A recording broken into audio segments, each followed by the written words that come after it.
echoes across time. In the dimly lit apartment, Mark sat alone, his nerves on edge. The clock on the wall ticked ominously, its rhythmic sound amplifying the eerie silence.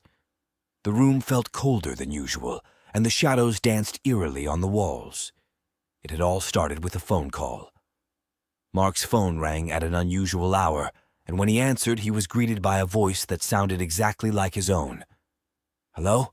Mark said tentatively. "Who is this?" The voice on the other end replied, equally surprised. "I'm Mark. Who are you?" The voice hesitated before responding. "I'm Mark too, but I don't know how this is possible." Mark's heart raced as he struggled to comprehend the surreal situation. "What do you mean, Mark too?" The voice from the other Mark was filled with confusion. "I've been getting these calls too. Calls from myself. I have no idea why." A cold shiver ran down Mark's spine. "I thought I was the only one. What's going on?" The calls continued, night after night, and both Marks tried to make sense of the inexplicable connection between them. They shared stories of their lives, their experiences, and their growing fear that something beyond their understanding was at play. Desperate for answers, Mark and the other Mark decided to trace the origin of the calls. They spent long nights poring over phone records, tracking down leads, and consulting experts in technology and quantum physics.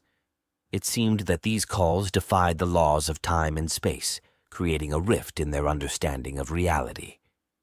One day, as Mark was shopping in a small, obscure store, he met a strange woman.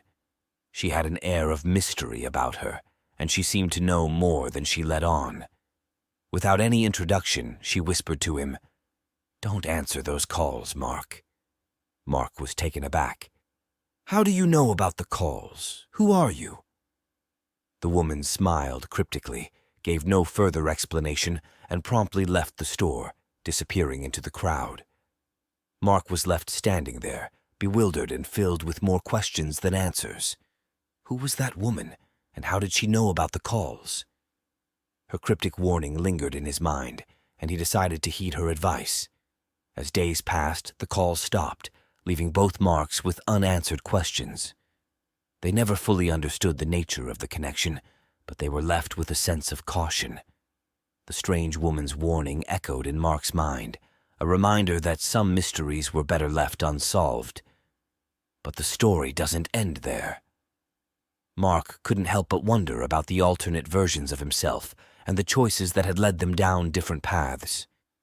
As time went on, he realized that perhaps the most significant mystery of all was the one that lay within himself, waiting to be explored. Mark embarked on a journey of self-discovery, seeking answers to questions he had never dared to ask.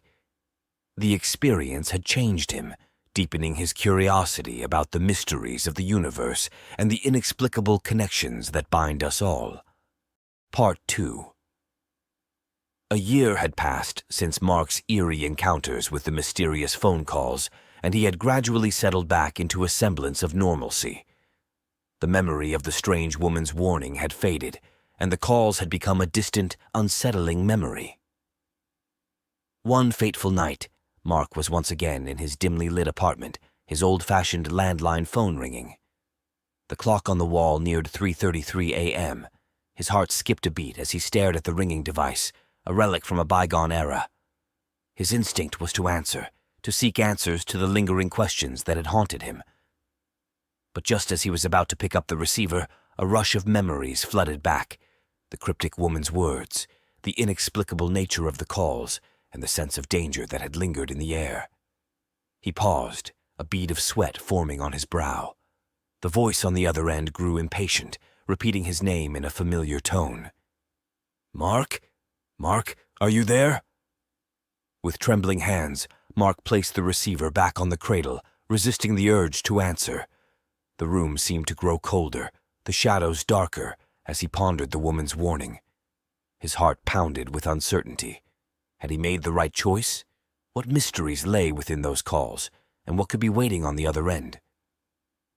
The unanswered questions echoed in his mind, but he couldn't shake the feeling that he had narrowly avoided something ominous. Just when Mark thought the call would end, the voice on the other end spoke again, this time with an unsettling awareness. "Mark, why aren't you answering?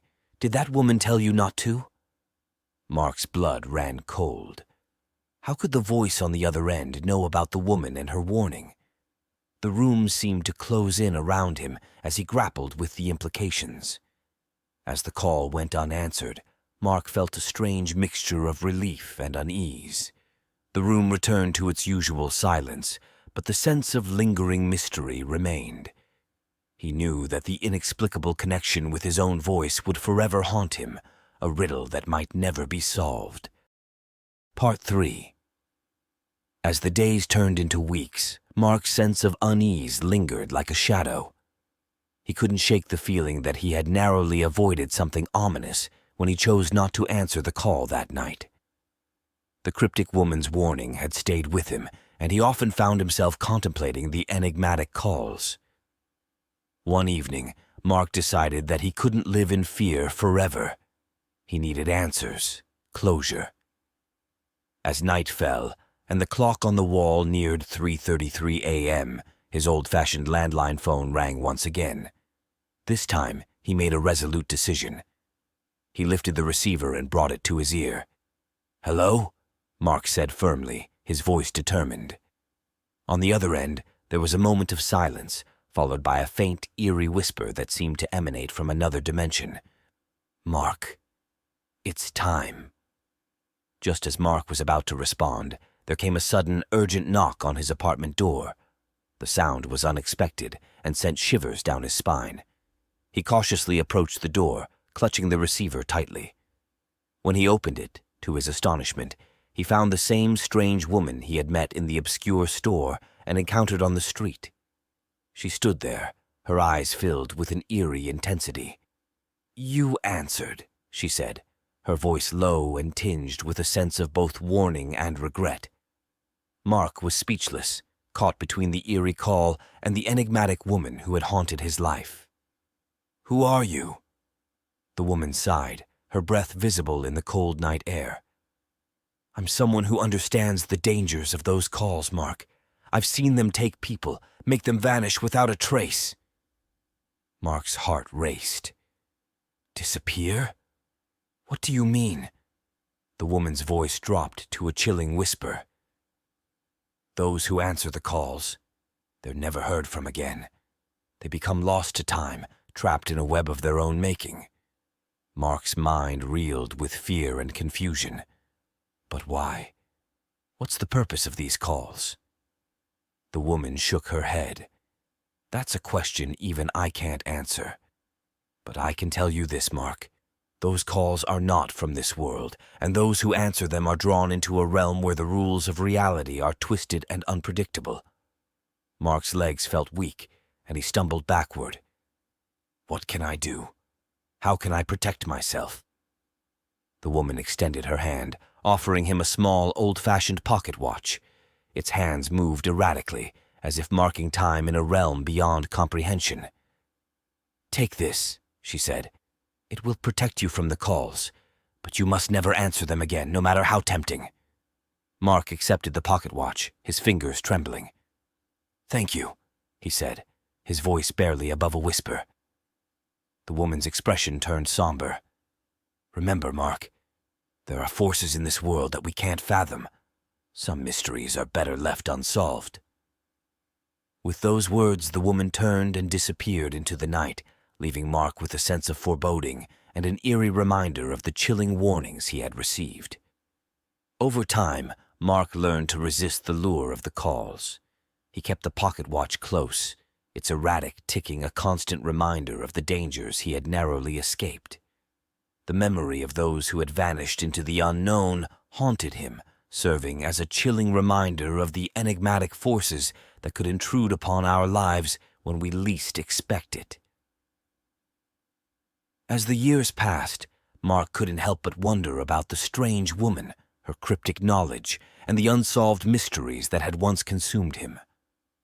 And as he continued his journey through life, he carried with him the enduring wonder of the unknown, a reminder that some secrets are best left untouched, lest they consume us entirely.